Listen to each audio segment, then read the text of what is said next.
Apitsikitsikina hatrany tompoko lasy tompoko vavy nitondrako anao indray ny fiarabanao Mbapirintsoa anasako anao ihany koa anaraka indray ny fotoanany fampahalalam-baovao eto amin'ny Fahitalavitra TV amin'ity alina ity.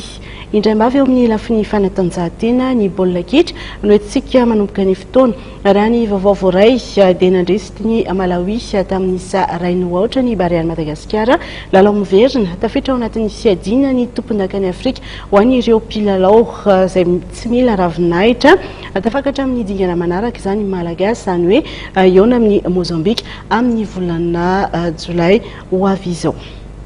Izay no mahakasika an'iny fa raha toa ka nizarazara ny fankalazana ny fetin'ny asa tamin'ny taondasa dia mivondrona kosa ireo sandika samihafa amin'ny ity taona ity hiaraka kalaza izay fetin'ny asa izay amin'ny alatsinainy voalohany volana May ho avy izao. Hiaraka anamarika ny fetin'ny asa ny alatsinainy ho avy izao ireo syndicats mivondrona ao anatin'ny CTM na ny Conférence des Travailleurs de Madagascar sy ny firaisan-kina syndicale SSM raha toa ka nizarazara ny fankalazana tamin'ny herintaona.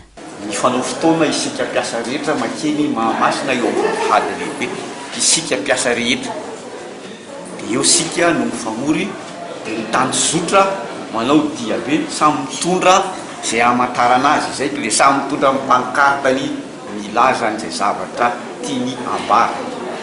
Iny zany no mampiseho ny couleur mampiseho ny satria amin'ny fetin'ny mpiasa samy mahita amin'ny fetin'ny mpiasa andatsika fa be dia be ny banderola sy ny pankarta fa samy manoratra izay tiany atao ao dia lasitsika rehetra mitanjozotra miakatra makao Antsahamanitra.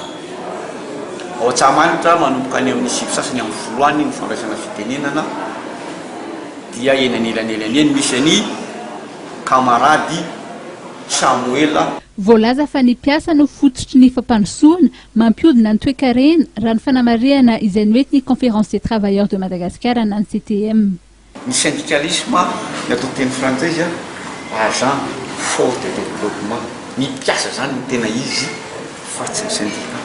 Ny mpikarama isika mpiasa reto no tena miketrika sy mampiodina ny toe-karena ity. Ny syndicat mitarika fotsiny mandeha fotsiny manentana antsika. Raha ny eto amintsika dia mbola tsy voahaja ny zon'ny mpiasa. Misy ireo orinasa tsy miankina no tsy mahaloa araka ny tokony ho izy ny latsakempoka ho an'ny KNAPS sy ny OSTI nefa dia anesorana ny latsakempoka ny karaman'ny mpiasa raha voalaza. No mariana ity mpikambany CTM ity fa manana andraikitra eo amin'ny fanaraha-maso ny fampiarana ny lalàna amin'ny feny asa ny inspecteur de travail.